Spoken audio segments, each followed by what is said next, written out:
ہدایت از قلم عین الف۔ امی میں اب ٹھیک ہوں، تھوڑا سا آرام کر لوں۔ ٹھیک ہے، اپنے روم میں چلی جاؤ۔ روم میں آ کر اس نے اپنا ہاتھ دیکھا اور پھر چہرہ۔ یا اللہ، بڑی حیا کی بات ہے یہ کہ مرد عورت کسی نامحرم کے لیے تیرے سامنے گر گرائیں۔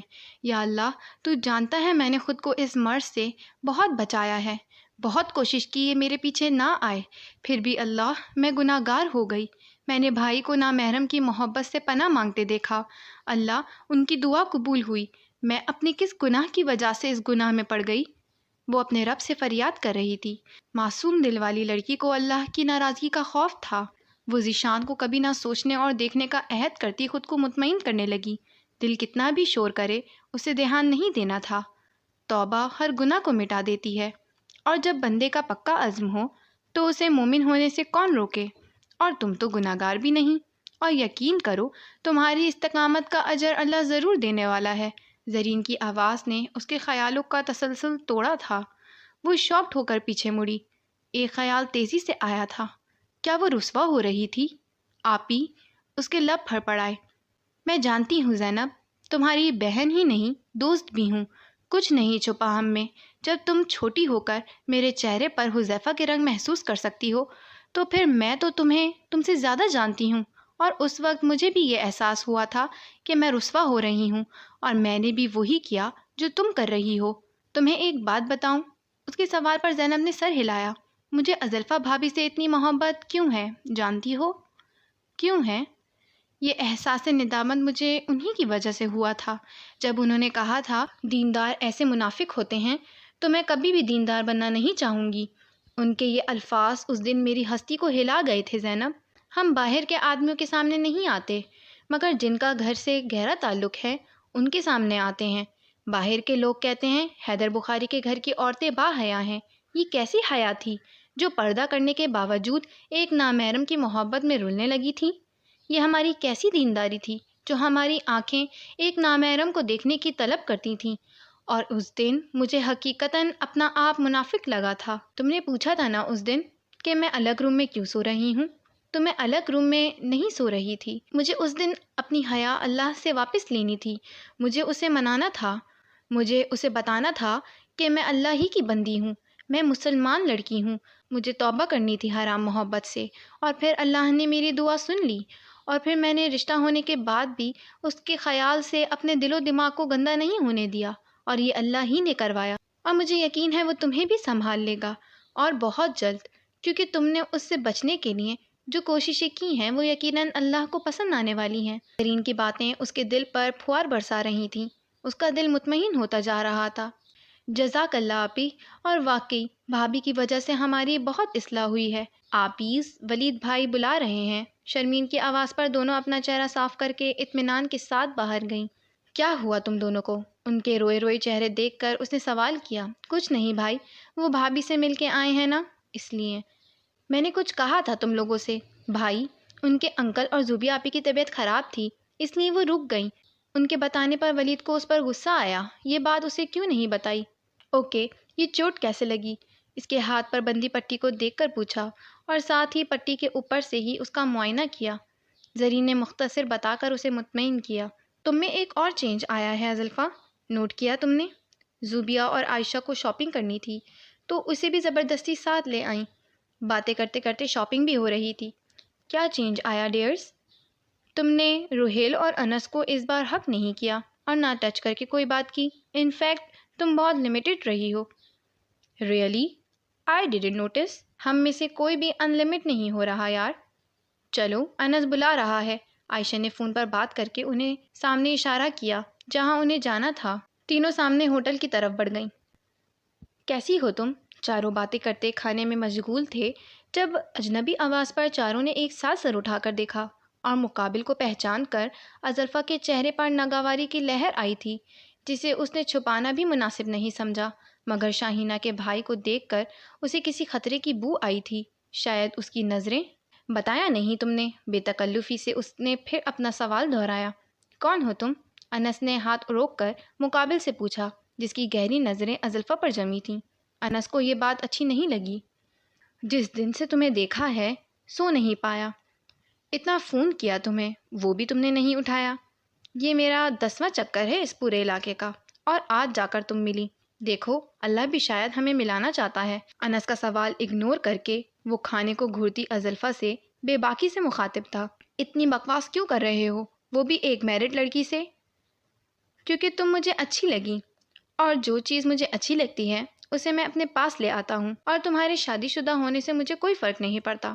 طلاق لینے میں کتنا وقت لگتا ہے؟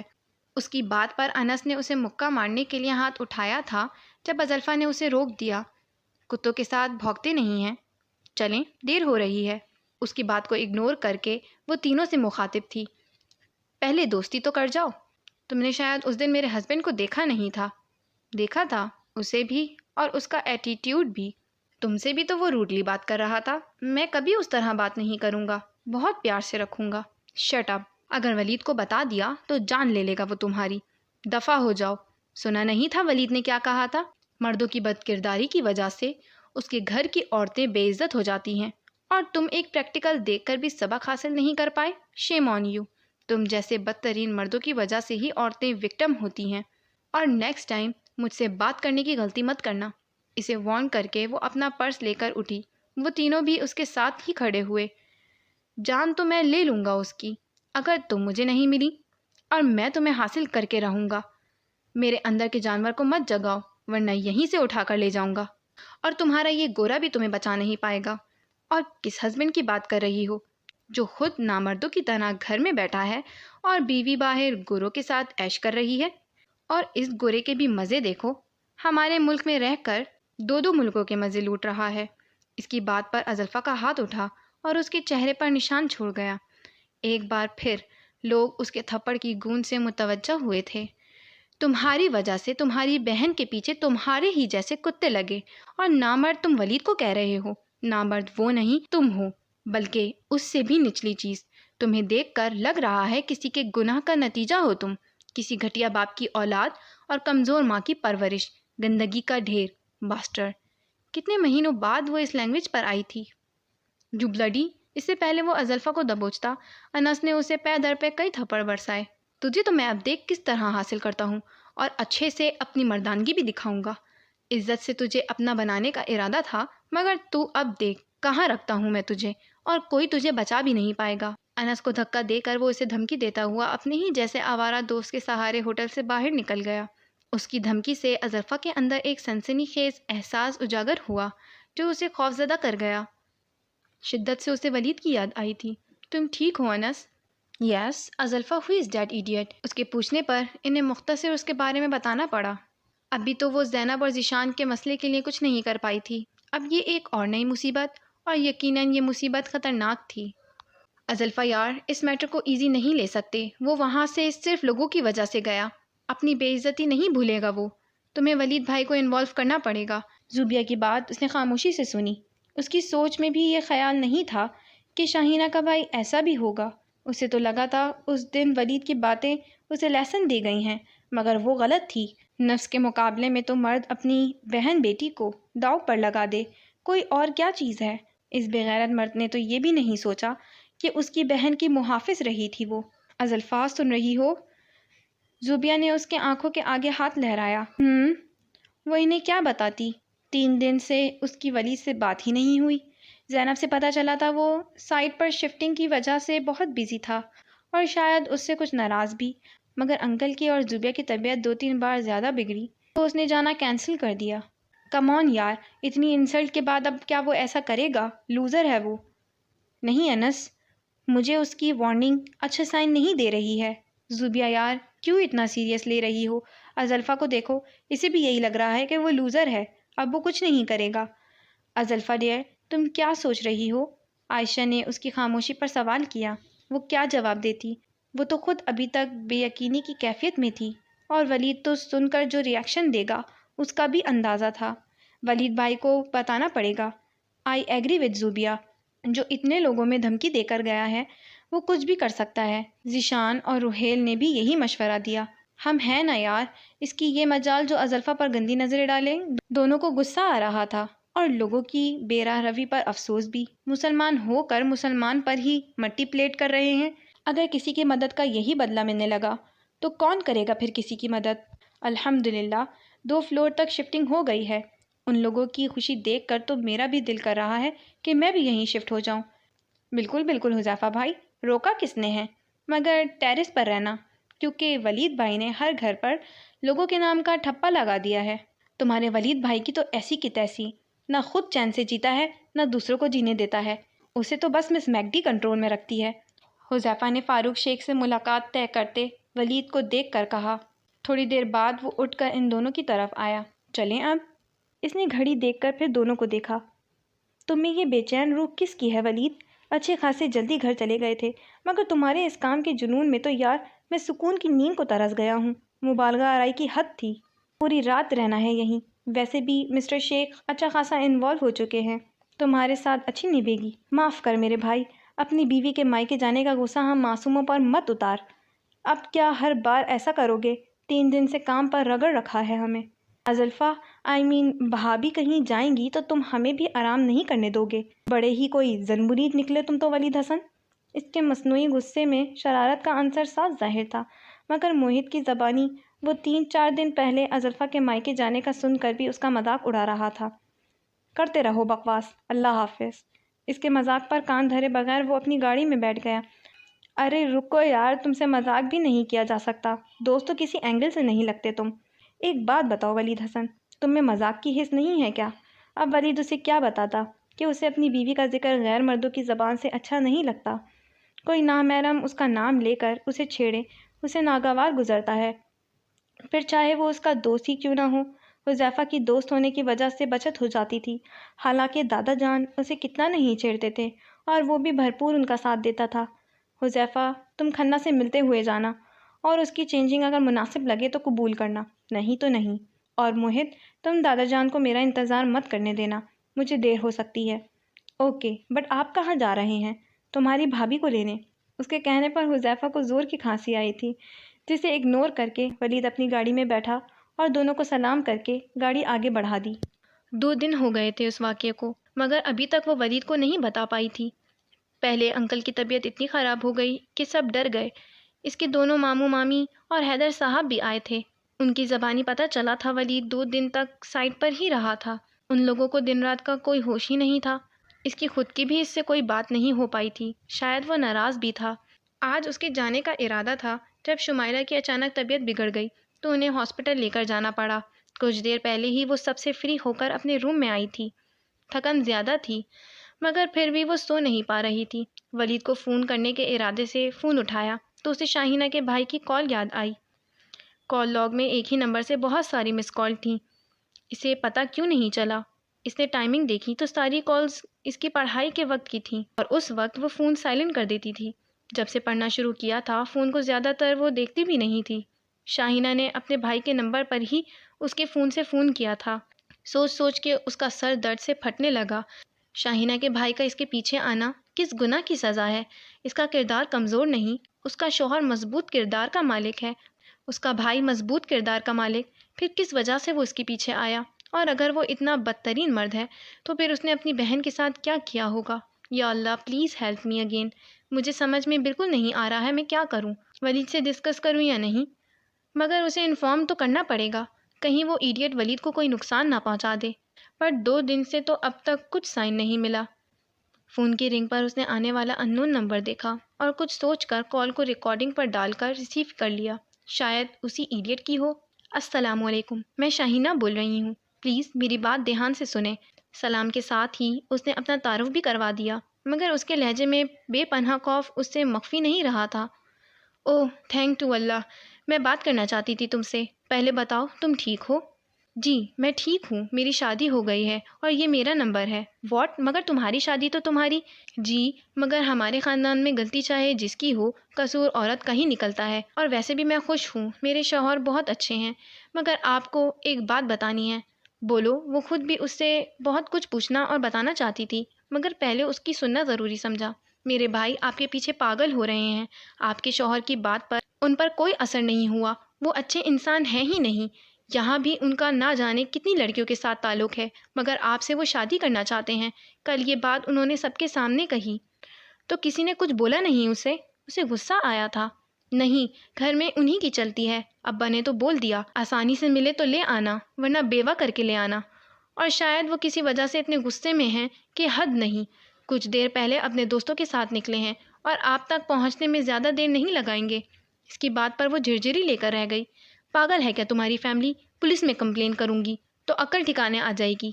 کوئی فائدہ نہیں، جس ملک کی پولیس ہی غدار ہو وہاں خود ہی خود کی حفاظت کرنی پڑتی ہے۔ کاش میرا اس دن دھیان ہوتا تو میں آپ کا چہرہ چھپا دیتی یا آپ کو وہاں سے پہلے بھیج دیتی۔ کیوں؟ ایسا کیوں کرتی تم؟ نہ آپ کا چہرہ کھلا ہوتا، نہ بھائی کی گندی نظر آپ پر پڑتی، اور نہ آپ کے لیے کوئی مصیبت کھڑی ہوتی۔ اس کی آواز میں پریشانی واضح تھی۔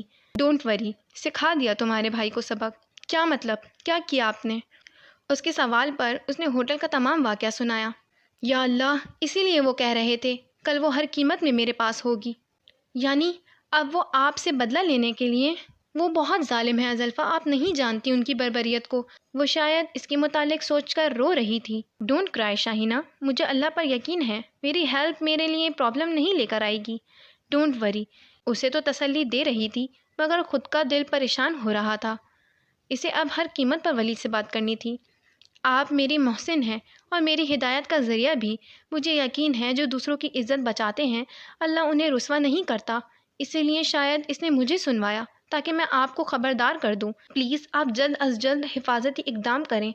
فون کب کا بند ہو چکا تھا مگر وہ زندگی کے اس نئے امتحان میں اس بری طرح الجھی تھی کہ اسے سوچنے سمجھنے کی صلاحیت بھی منقوط لگ رہی تھی۔ کاش میں آپ کا چہرہ چھپا دیتی۔ ازلفا، چہرہ چھپا کر جایا کرو، بغیر نقاب کے، اور اکیلی نہیں جاؤ گی تم۔ شاہینہ اور ولید کی یہی آوازیں اس کے دماغ میں گونج رہی تھیں۔ انگلیاں ولید کا نمبر ڈائل کر رہی تھیں جب باہر سے ایک چنگھاڑتی ہوئی آواز اسے خوفزدہ کر گئی۔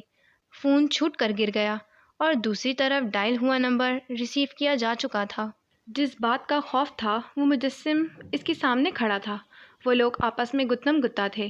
اس کے پیر جیسے زمین نے جکڑ لیے تھے۔ وہ گرا ہوا فون اٹھا کر لانا نہیں بھولی تھی۔ اس کا ارادہ پولیس کو فون کرنے کا تھا مگر باہر کا حال اس کے حواس معطل کر گیا تھا۔ سہیل جعفری اپنے ہی جیسے 5 مستندوں کے ساتھ آیا تھا۔ اس سے پہلے کسی کی جان جاتی وہ بھاگتے ہوئے آئی تھی۔ چھوڑو ایڈیٹ، اس نے ذیشان کو سہیل کی گرفت سے آزاد کروایا اور سہیل کو دھکا دیا۔ آگے میری جان من، وہ اسے دیکھ کر مسکراتے ہوئے کھڑا ہوا۔ 2 دن پہلے والا سہیل جعفری تو وہ لگ ہی نہیں رہا تھا۔ شٹ اپ بے غیرت انسان، وہ گرائی تھی۔ خوف کہیں دور جا سویا تھا۔ ہائے تمہاری یہ بہادری اور خوبصورتی تو لے ڈوبی سہیل جعفری کو۔ وہ اس کے سامنے آ کر اسے اپنے شکنجے میں لے گیا۔ میری بہن کو چھوڑو کمینے انسان۔ وہ تینوں اس کو چھڑوانے کے لیے آگے بڑھے مگر اس کے پالتو کتے ان لوگوں کو بیچ میں ہی روک گئے۔ جانے من، ان لوگوں سے کہو دور رہیں ورنہ جان سے جائیں گے۔ ان کی یہ بہادری ایک ایک گولی کی مار ہے۔ ازلفا نے دیکھا تھا ان لوگوں کے پاس گن تھی اور یقیناً یہ لوگ گولی چلانے سے گریز نہیں کرتے۔ کیا چاہتے ہو تم؟ اس نے غصے سے سہیل کی طرف دیکھا۔ تمہیں؟ اس کے چہرے پر ہاتھ پھیرنے کی کوشش کی جو اس نے چہرہ یکدم پیچھے کر کے ناکام بنا دی۔ بکواس بند کرو، میں ولید حسن کی بیوی ہوں۔ اسے اگر پتہ چل گیا تم نے اس کی بیوی سے بدتمیزی کی تو اس زمین میں نظر نہیں آؤ گے۔ وہ تمہاری طرح بے غیرت نہیں جو دوسروں کی عورتوں پر نظر رکھ کے اپنی عورتوں کے لیے امتحان کھڑا کرے۔ وہ ایسا غیرت مند ہے جو اپنی عورتوں کی طرف نظر اٹھانے والوں کو کسی قابل نہیں چھوڑتا، سمجھے تم؟ اس کی پھنکار سہیل جعفری کو کسی تماچے سے کم نہیں لگی تھی اور اگلے پل وہ تماچا ازلفا کے چہرے پر پڑا تھا جس کی شدت سے وہ زمین پر گری تھی، اور دوسری طرف اس تھپڑ کی گونج کسی کو ایسا شعلہ بنا گئی تھی جس کی چنگاری ایک پل میں جلا کر خاکستر کر دیتی ہے۔ آج کے بعد تم صرف میری بیوی کہلاؤ گی، صرف میری۔ اس کا نام کبھی بھی تمہاری زبان پر نہیں آنا چاہیے۔ میری محبت دیکھو، تمہارا تھپڑ بھی بھول گیا میں، اور تم اپنے کبھی نہ نظر آنے والے شوہر کی دھمکیاں دے رہی ہو۔ شیرو، گاڑی تیار کرو، جانے من کو اپنی سسرال سے ملنے کی جلدی ہے۔ وہ اسے زبردستی کھینچ کر باہر لے گیا۔ ذیشان، روہیل اور انس کو اس کے بندوں نے قابو کر رکھا تھا اور اس وقت تک کیے رکھا جب تک سہیل جعفری اسے دور نہیں لے گیا۔ کچھ دیر بعد وہ لوگ انہیں دھکا دے کر اپنی گاڑی کی طرف بڑھے۔ یہ تینوں اٹھ کر ان کے پیچھے بھاگے تھے مگر ان کے نکلتے ہی 2 گاڑیاں ایک ساتھ ان کے سامنے آ کر رکیں۔ ایک گاڑی میں 3-4 پولیس آفیسرز تھے اور دوسری میں موجود ہستی کو دیکھ کر وہ تینوں شاکڈ رہ گئے تھے۔ اس کے چہرے کا پتھریلا پن اس کی واقفیت کی گواہی دے رہا تھا۔ کچھ لمحوں بعد وہ گاڑیاں سڑک پر ٹرین کی رفتار سے بھاگ رہی تھیں۔ وہ شوق تھی حد سے زیادہ، اسے اپنے ساتھ ہونے والے اس حادثے کا یقین ہی نہیں ہو رہا تھا۔ سہیل جعفری کی بے باک گفتگو اس کے حواس معطل کر رہی تھی۔ کیا کسی کے ساتھ نیکی کرنے کی بھی سزا ہوتی ہے؟ کیا وہ پھر کبھی کر پائے گی کسی کے ساتھ نیکی اس حادثے کے بعد؟ اسے تو کوئی راستہ بھی نہیں سوجھ رہا تھا۔ فون تو گھر میں ہی گر گیا تھا۔ اس کا ذہن منفی پہلو کی طرف دوڑنے کی کوشش میں تھا۔ کتنی آوازیں ہتھوڑے کی مانند اس کے دل و دماغ پر ضربے لگا رہی تھیں، جب ایک آواز نے ان تمام آوازوں کی بازگشت کو روک دیا تھا۔ کئی مہینوں پہلے ایک آواز کانوں میں گونجی تھی، جب انسان نیکی کے راستے پر چلے اور مصیبتیں اس کی طرف ایسے آئیں جیسے پہاڑ سے جھرنا بہتا ہے، تو سمجھ لینا وہ صحیح راستے پر ہے اور شیطان کے دھوکے میں نہیں۔ اور ان مصیبتوں سے بچنے کا واحد راستہ اللہ کی ذات پر مکمل یقین اور صبر کے سوا کوئی دوسرا نہیں۔ تمہارا رب تم پر آنے والی حکمتوں سے خوب واقف ہے۔ اس کی حکمت پر جو راضی ہو جاتا ہے اس سے اس کا رب راضی ہو جاتا ہے، اور جو اس پر راضی نہیں ہوتا وہ یقیناً گھاٹے کا سودا کرتا ہے۔ ان مصیبتوں میں تمہارا رب تمہارے لیے 3 مصلحتیں رکھتا ہے۔ ایک، تمہارے لیے کوئی سبق ہوتا ہے جسے سیکھ کر یا تو تم اپنا مقام بلند کرتے ہو یا اسے نظر انداز کر کے پھر سے غفلت کی راہ پکڑتے ہو۔ دوسرے، تمہارے ایمان کا امتحان۔ تیسرے، تمہارے اعمال کا بھگتان، یعنی تمہارے گناہوں کی سزا۔ اے اللہ، میں تیری بندی ہوں اور تیری ہی بندگی پر ہوں۔ میں نے جب بھی تجھ سے مدد مانگی تو نے مجھے مایوس نہیں کیا، اور آج بھی میں تیری مدد کا یقین رکھتی ہوں اور تیری تمام حکمتوں پر راضی ہوں۔ تو میری مغفرت فرما دے۔ اے اللہ، ایک سبق تو میں آج سیکھ گئی ہوں، تو مجھے زندگی دینا کہ میں اسے جان سکوں اور اس پر عمل کر سکوں، اور تیرا شکر کہ تو نے مجھے پھر سے گمراہ ہونے سے بچا لیا، اور جیسے تو نے گمراہی سے بچایا ویسے ہی تو مجھے ان لوگوں سے بچا لے۔ اس کا دل اپنے رب کے حضور سجدہ ریز ہو چکا تھا۔ وہ شاید چنی ہوئی بندیوں میں سے تھی، جبھی تو اس کے رب نے اس کے متنفر ہونے سے پہلے اسے ایک بھولی بصری نصیحت یاد دلا کر اس کا ایمان پختہ کر دیا تھا، اور اس کے دل کو گویا تسلی دی تھی کہ اس کا رب اسے اکیلا نہیں چھوڑے گا، اور یقیناً وہ اللہ جسے چاہتا ہے گمراہی سے بچا لیتا ہے۔